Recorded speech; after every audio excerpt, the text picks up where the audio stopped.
Na tua visão, o papel da governança ao longo, né, dessa trajetória sua em relação a garantir a execução, inclusive. Como é que você vê esse papel de... Você já falou sobre a importância de ter um planejamento, alinhar vetores, todo mundo alinhado com o objetivo e tudo mais. A execução passa a ser um fator crítico de sucesso.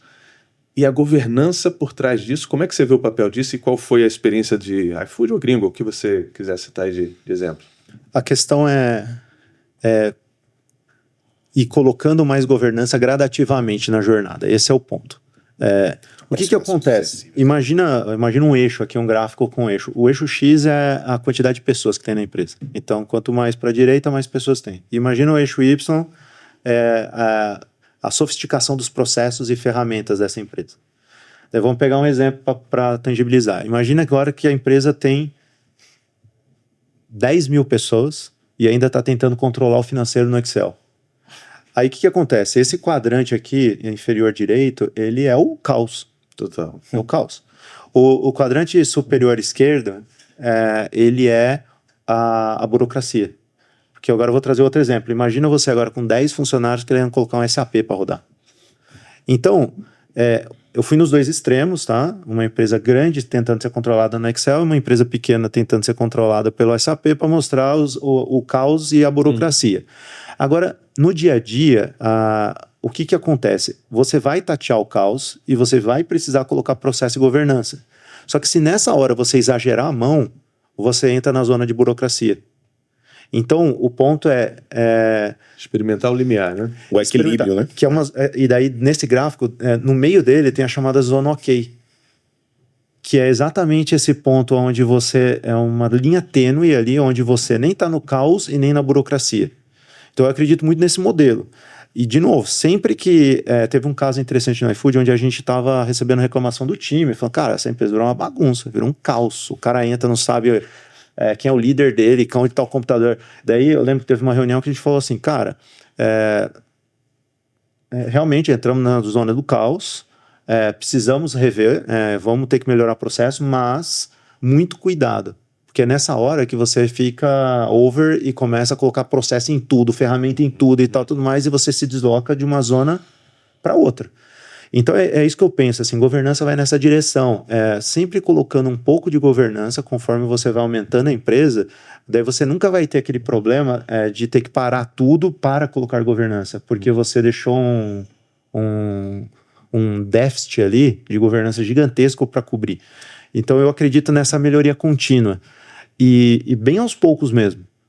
Você sabe que eu tenho um caso que eu tive estresse demais com uma pessoa. Porque a pessoa estava tocando uma empresa, mas a pessoa sempre foi da área financeira. E ela começou a meter planilha na força de venda. O cara, cada lead ele tinha que planilhar. Cada ação o cara tem que planilhar. O cara achava que o cara tinha que ter uma governança de rotina diária e força de venda dependendo do produto que você vende. Não é assim, irmão. É o progresso. Depois o back-office cuida da ordem. Né? Então, acho que achar o ponto bom é importante. Achar o ponto bom de cada negócio, tá? E cada um tem um, tá? Cada negócio é um jogo diferente. E eu queria também dizer uma coisa sobre governança, assim, não só sobre governança, a gente entra em pessoas também. Eu tenho uma natureza caótica e eu puxo para inovação. Eu sou o que vai provocar todo mundo a pensar fora da caixa, a se desafiar, a não seguir o efeito manada. É uma tendência da minha natureza, de tecnologia e de marketing. Então eu tenho essa tendência. Meu sócio no Gringo, o fundador comigo, ele vem do mercado financeiro, Faria Limer. Então o que acontece? Ele tem o outro lado da moeda. Eu vou te falar que esse equilíbrio ele é bom. Vai dar umas treta pesada, do tipo, a gente tá ficando lento. E ele metia governança. E esse equilíbrio eu acho importante. Total. A empresa, quando a gente foi vender o Gringo, o nível de governança da empresa era impecável. O escrow nosso foi irrelevante dentro do deal. Porque todo mundo estava elitizado, tudo tinha contrato. A nossa governança era assim, a gente estava sendo auditado por uma Big Four, uma startup com 5 anos. A gente estava rodando SAP. Então a gente já tinha um nível absurdamente alto. Absurdamente alto. Mas, então você está dizendo aí, ele não é lento. Então, mas olha Para os seus parâmetros caóticos, ele era um cara lento, entendeu? Mas o ponto... Mas ele não era, irmão. Em 5 anos você tinha isso tudo? Não era. Do bom, Mas mas a gente tá linha do bom o tempo todo no gráfico, é o que o Emerson Isso, pensa. mas a linha do bom, o que eu tô querendo dizer que entre em pessoas é eu puxava para o caos e ele puxava para a burocracia. E ele puxava para a burocracia. Aí achou a velocidade mas a gente boa. tinha que se encontrar no meio. Por isso que equilibra a gente, vetor, né? Exato. Vetor de mesma força acaba Complementariedade é fundamental. Aliás, até aproveitando esse ponto, porque, de novo, isso é um ponto que, para o empresário que está assistindo, muitas vezes vem perguntas do tipo: o que é importante numa sociedade? Na tua visão, além, acho que do óbvio que você já largou falando aqui, que é essa complementariedade, o que você acha que é fundamental e que, no teu exemplo, foi fundamental para ter uma sociedade que seja bem sucedida? Tem uma leitura do Vale do Silício que eu curto sobre isso, que eles colocam 3 personas, que elas são chaves, que se você consegue juntar as 3, o business prospera muito. Que é chamado dos 3 Hs, que é o hustler, o hipster e o hacker. O hustler é aquele cara que parte para cima, que vende a mãe, é o visionário, o sonhador, é o Steve Jobs. Então esse cara tá com a cabeça mais em Marte do que na Terra. Esse cara é super importante. A gente estava até falando sobre a questão da visão, dessa criatividade. Só que esse cara sozinho, irmão, não vai dar certo, né? Não vai ter execução. Daí do outro lado, no outro extremo, tem o hacker. O hacker é o conceito de o fazedor. Então ele é o que consegue tirar aquela loucura do papel. No caso da Apple, esse louco aí é o Steve Wozniak. Foi ele que construiu a máquina ali, o primeiro Macintosh e tal. Então ele é um engenheiro genial e que conseguiu tirar do papel. E daí a terceira figura, o hipster, eu diria que ele é opcional, porque essas 2 primeiras figuras são as mais importantes. É o cara que domina a empresa para dentro e o cara que domina a empresa para fora. Né? Um da porta para dentro, outro da porta para fora. Mas tem um cara no meio, que é o hipster, que é o que diminui a chance deles se matarem entre si. Porque são extremos opostos, né? Porque imagina o cara lá construindo um computador e daí vem o Steve Jobs com uma ideia genial. A vontade dele de mandar a merda, de falar, cara, volta outra hora. Imagina o cara lá com uma bucha, prazo para entregar, problema de eficiência e tudo mais. O cara tive uma ideia. Fala assim, cara, pega essa sua ideia, sabe? Essa ideia. Então assim... Você viu nisso, não? Agora o que acontece? Esse cara eu chamo às vezes de dono esquizofrênico. Não, e quando você intitula um cara, que o cara fala assim, não, eu sou o cara que eu fico aqui na cautela. Mas que cautela? Se você não tem progresso, você tem porra nenhuma, que cautela é essa? Então tem que ser você lá dentro. E só pra esse do meio, qual que é o perfil do meio? Explica então, aí. O perfil do meio é o cara que tem a capacidade de organização. Sim. Então ele pega esse monte de ideia do maluco e sequencia ela no tempo. Fala assim, não, essa sua ideia é boa, essa ideia é boa, mas essa daqui vai ficar para 2030.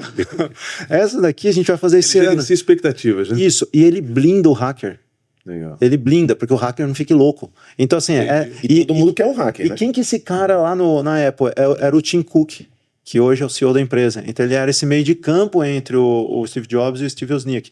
E assim, tem várias empresas no Vale do Silício que você vê esse comportamento entre essas 3 figuras. Então assim, sociedade para mim, eu acredito muito que o básico é um cara bom da porta para fora, marketing, vendas, negócios, e um cara bom da porta para dentro, que domina a operação daquilo que a empresa está fazendo.